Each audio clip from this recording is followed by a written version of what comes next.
Halo Science Seekers, kembali berjumpa bersama saya Denny Darko. Tidak ada yang namanya misteri, yang ada adalah tanda-tanda yang kita semua coba untuk mengerti. Jika kamu melihat ada cumi-cumi, ini artinya teman-teman dari Indigo datang kemari ingin menanyakan tentang gosip terkini sesuai dengan kartu saya. Dan pastikan kalian nonton, subscribe, dan juga share kontennya setiap hari tayang di channel Cumi-Cumi. Yuk, kita akan coba untuk bicarakan sesuatu yang terjadi kemarin di lagi-lagi tenis. Ada satu momen ketika di ajang lagi-lagi tenis ini, ketika momen kebersamaan JJ dan Shahnaz itu tertangkap kamera. Pada saat itu JJ sedang berdiri di sebelah Shahnaz dan ada momen ketika Shahnaz itu ingin menyuap makanan ya, coklat atau apapun, itu menolak. Gestur dari JJ ini seperti apa? Tiga kartu ini saya jelaskan. Kartu yang pertama, saya boleh katakan bahwa apa yang terjadi di lagi-lagi tenis ini adalah sesuatu yang sudah di rehearse atau sudah dilatih dulu sebelumnya.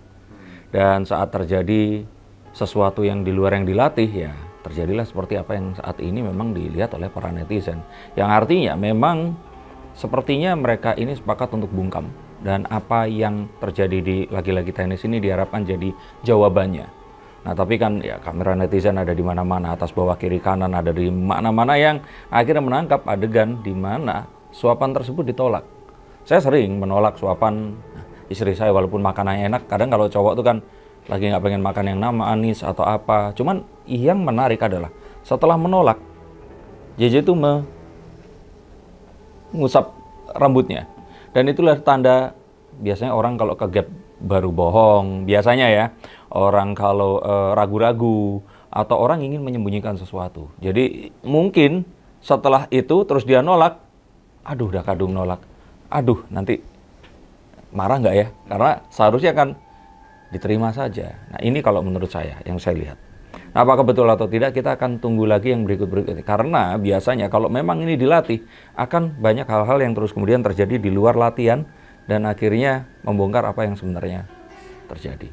Dan kalau saya lihat lagi di sini adalah tadi, makanya saya katakan bahwa ini kayaknya sesuatu yang memang sudah direncanakan. Sengaja bungkam, tidak menanggapi, tidak menolak loh ya, tidak juga menyalahkan, tidak juga membenarkan, tapi terus tunjukkan saja kemesraannya. Tapi ternyata terjadi sesuatu yang ya di luar rencana itu tadi. Dan kartu terakhir ini menunjukkan kalau ada upaya untuk mereka ini kembali. Berbeda dengan pasangan yang satunya yang wanitanya ini terlihat ingin berpisah. Mungkin karena ya dipengaruhi oleh orang-orang yang lain. Tapi yang di sini ini sepertinya memang mereka sepakat berdua untuk ya sudah deh, gimana kalau ini diredam. Jadi kalaupun terjadi hal-hal yang tidak diinginkan bukan karena gosip yang sekarang ada. Mungkin bisa dilihat dari gestur mereka berdua itu, benar nggak si Shahnaz ini begitu superior dan seperti ini begitu inferior? Superior dan inferior sepertinya nggak bisa kita katakan cuman dari satu kejadian saja. Tetapi memang masa lalu ini berperan sekali. Masa lalu terutama JJ ini kan juga berteman dengan keluarga Ahmad sebelumnya kan, sama Raffi, dan juga hubungan JJ dengan keluarga Gigi. Jadi kayaknya nggak sesederhana itu terus kita akan bilang superior atau tidak. Tetapi yang pasti untuk seorang laki-laki pasti akan ada yang namanya itu penjumlahan. Jumlah, kurang, dan sebagainya, mengukur resiko akan lebih menguntungkan jika jalan yang ditempuh adalah yang sekarang ini. Dan menguntungkan bukan berarti harus finansial, tapi secara menyeluruh.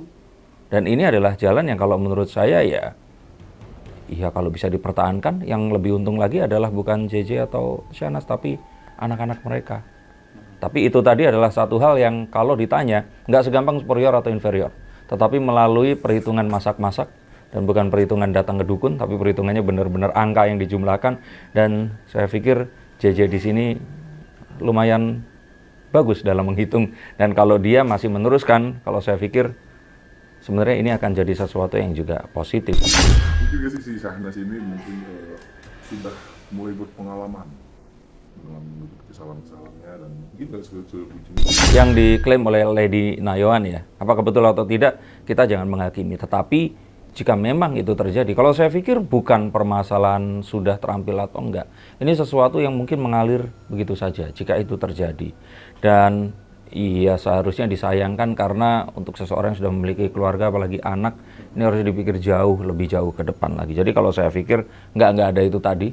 Masyarakat ini hanya berasumsi dan berpolemik saja karena memang tidak mendapatkan jawaban.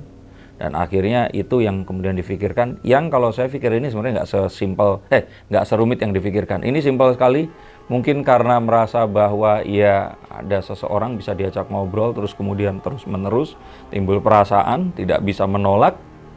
Yang pasti, tidak hanya itu, yang harus ditingkatkan sebenarnya adalah komunikasi antara suami dan istri.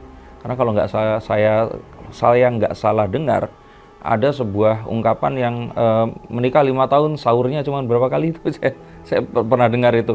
Nah, apakah itu benar atau tidak? Artinya kan ada sebuah isu ketidakdekatan antara hubungan suami istri ini, betul atau tidak? Semoga itu tidak betul. Dan yang paling penting di sini, kalau mereka bersama memang secara fortune dan juga secara benefit ini akan jauh lebih besar. Toh dengan semua yang terjadi, sinetronnya nggak terus tiba-tiba berhenti kan. Tapi luar dugaan ini mungkin di di alternate universe yang lain ada seorang motivator namanya Dewa Eka Prayoga yang dengar nggak tuh? Yang dia diisukan menikah lagi, istrinya terus kemudian bercerai, itu langsung dalam waktu 2 hari ada 4 perusahaan yang bekerja sama dengan dia memutus hubungan kerjasamanya. Nah kalau ini kan masih kuat ya. Mungkin dari kejadian Syahnas dan Gigi ini mungkin waktu dari Ki Ahmad, mungkin Ahmad bersaudara sebutnya bakal turun tangan juga nih buat menangani masalah ini. Kalau saya pikir kayaknya sih kita mengaca kepada apa yang terjadi pada Ahmad yang lain ya, yang masih sepupu ya, yang kemarin itu nggak ada kabar juga kan sekarang. Ini akan berakhir dengan sama, tanpa ada turun tangan Ahmad yang lain. Keluarga Ahmad masih sangat kuat kok. Jadi kalau saya pikir nggak usah turun tangan juga ini akan selesai. Dan kalau saya kira ya masyarakat yang akan memberikan hukuman sosialnya. Karena hal seperti ini nggak melanggar undang-undang, nggak melanggar hukum. Juga kalau ternyata ini konsensual, disetujui oleh kedua orang ini tadi, ya nggak melanggar apapun gitu. Dan kalaupun ternyata apa yang dituduhkan itu benar adanya, nggak ada bukti juga kan selain chat. Dan kalau chat, apakah itu juga bisa dikategorikan sebuah hal yang bisa dituntutkan? Itu juga satu hal yang dipertanyakan. Sehingga kalau menurut saya, enggak lah, ini mungkin masyarakat sedang haus drama dan berharap ini akan terjadi, tapi itu hanya akan terjadi di telenovela dan telenovela dan FTV saja. Dan kalau menurut saya sih, kalau sebenarnya mereka kembali ke pasangan masing-masing, seharusnya nasib dan semua yang baik ini masih menyertai.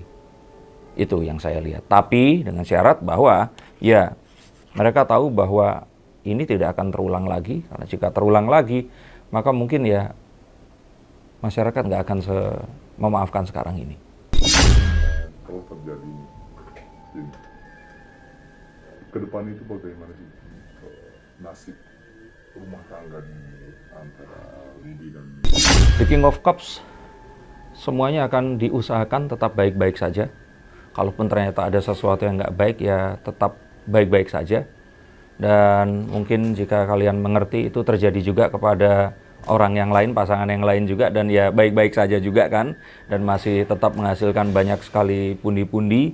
Ya akhirnya kita akan tahu bahwa berkeluarga di kalangan artis di Jakarta itu nggak seperti penonton kalian ini misalkan yang tinggal di Surabaya, di Kupang, di mungkin Banjarmasin atau di Aceh gitu, yang mana ya mereka memiliki ya segala sesuatu itu akhirnya memang harus ada harganya. Dan ini adalah satu harga yang mungkin harus ditempuh dengan semua yang terjadi ini tadi. Mohon maaf saya nggak bisa mengatakan secara lugas, tapi seharusnya kalian mengerti dengan yang saya maksud. Dan ya hubungannya akan terlihat baik-baik saja semuanya.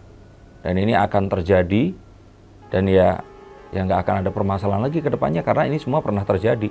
Jadi kayak kalau misalkan ada orang yang pesulap terus sekali gagal, ya dia belajar dari kegagalan, ya berikutnya tipuannya harus lebih canggih agar nggak ketahuan gitu.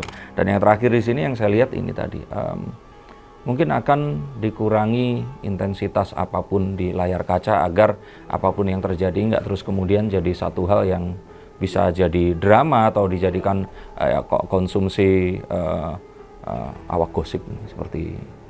Nah itu agar ya semua yang terjadi ini bisa, ya kalaupun itu positif ya sudah biarlah itu akan mengalir. Kalau ternyata negatif atau tidak sesuai ya, tapi kalau sudah disepakati di antara para pelakunya kan ya biarlah ini akan tetap jadi rahasia.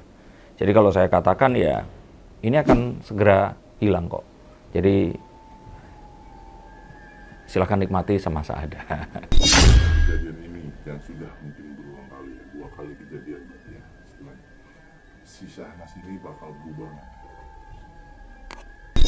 Kalau kita bilang berubah itu kan kesannya kayak orangnya itu jahat banget, pendosa banget dan sebagainya. Tapi kalau saya lihat dari kartu death ini, bukan berarti kematian ya. Artinya adalah ya tadi yang kembali lagi ke yang saya katakan tadi. Kalaupun seandainya apa yang saat ini terjadi dan kita bicarakan ini benar adanya, di kalangan artis hal ini tuh sudah jadi sesuatu yang mungkin biasa. Jadi kalaupun ternyata ini terus terbongkar, nggak terus kemudian ini jadi satu hal yang itu tadi, berhenti kapok dan sebagainya. Jadi kalau menurut saya ini nggak ada hubungannya. Dan ya yang terjadi akan terus terjadi, yang tidak pernah terjadi ya tidak akan pernah terjadi gitu. Jadi ngerti ya maksudnya ya. Saya nggak beneran nggak bisa ngomong lugas ini. Saya kayak JJ juga sekarang ini kondisinya. Nah dan yang saya lihat ke depannya pasti akan, kalaupun ada sebuah hasrat untuk mengulang kembali, ketakutannya untuk ini menjadi polemik itu yang sebenarnya akan muncul. Jadi mungkin ketakutan ini yang tidak ingin terjadi, jadi polemik terus diomongin orang lain, terus nanti ngefek ke keluarga yang lainnya, lebih ke situ. Ngerti maksudnya ya? Jadi kadang-kadang ada orang yang memang takut melakukan karena dosa, takut melakukan karena takut mengecewakan pasangan. Nah kalau yang ini lebih kayak yang tadi saya katakan itu tadi. Dan yang terakhir di sini adalah, ya ini satu hal yang sebenarnya menimbulkan trauma, satu hal yang sebenarnya secara hati itu ya, ini sesuatu yang ya kalau kemarin dikatakan pernah meminta maaf, terus kemudian ditato dan sebagainya itu tadi kan, ya kalau secara wanita itu kan kadang wanita, kalaupun ternyata wanita, saya nggak ngomongin yang bersangkutan ya, saya ngomongin misalkan seorang wanita yang menjadi istri kedua yang disembunyikan pun sebenarnya mereka pun nggak mau jadi istri kedua, mereka pun juga pasti nggak mau diperlakukan suaminya ini nikah lagi yang ketiga gitu loh. Jadi tapi ya kadang-kadang hati wanita itu penuh misteri. Tapi yang pasti di sini trauma itu ada dan harapannya ini akan menjadikan alasan yang cukup kuat juga untuk hal ini tidak terjadi lagi. Nah ke depan Lady Nayawan sama Randy. Saya kemarin sempat mengatakan bahwa Lady ini sebaiknya mengambil keputusan secara dia harus menenangkan diri dulu, dia harus berpikir logis, dia harus mempertimbangkan anaknya sebelum akhirnya mengambil keputusan. Cuman memang di luar sana ibu-ibu, emak-emak itu terutama yang udah emosi, udah cerai aja karena perceraian itu bukan sesuatu yang gampang. Dan kalau saya katakan di sini, ambil keputusan setelah sebuah upaya yang sangat kuat untuk mempertahankan dulu. Intinya itu, karena anak-anak ini penting. Dan yang berikutnya yang ingin disampaikan di sini tentu saja adalah kembali lagi saat ini dia memiliki sebuah momen di mana dia memiliki kuasa untuk bisa nge-push si suaminya untuk menandatangani misalkan surat. Kalau ternyata hal ini terulang kembali ya perceraian pasti akan terjadi. Tapi kalau ternyata maaf diberikan pun sebenarnya ini adalah sebuah peluang untuk ya suaminya tidak akan mengulang lagi karena ketahuannya seluruh 280 juta masyarakat Indonesia udah tahu semua gitu loh. Jadi ini sebenarnya satu hal yang bisa dijadikan sebuah momentum agar keluarga mereka ini bisa utuh kembali. Tetapi ya kembali lagi, mempertahankan keluarga itu bukan satu perkara yang sulit. Tapi saat tadi saya katakan bahwa ada loh yang suaminya diduga dan digosipkan selingkuh, bahkan sampai santer se-Indonesia. Tapi yang wanita ini tetap tenang-tenang aja. Dan dia mengetahui bahwa apapun itu istri sahnya tetap dia. Dan mempertahankan itu akhirnya membawa keluarga mereka ini bahkan menjadi harmonis. Dan mungkin sekarang jadi salah satu keluarga yang dikagumi oleh mak-mak juga. Anaknya juga digandrungi oleh mak-mak juga. Saya nggak berani ngomong namanya siapa, tetapi akan ada sebuah jalan jika ternyata tujuannya adalah mempertahankan untuk anak-anak. Tapi ingat, jika ternyata yang terjadi ini KDRT atau sesuatu yang sifatnya mengancam jiwa dan sebagainya, nggak usah pikir panjang, segera datang ke kantor polisi ya. Mintalah perceraian untuk dilakukan. Terima kasih kembali bahwa apa yang saya katakan berdasarkan kartu, bukan opini saya pribadi. Penerjemahannya tergantung dari apa yang saya lihat. Kadang pernyataan saya ini benar, kadang benar banget. Bercanda yang terakhir. Terima kasih, sampai jumpa dan salam.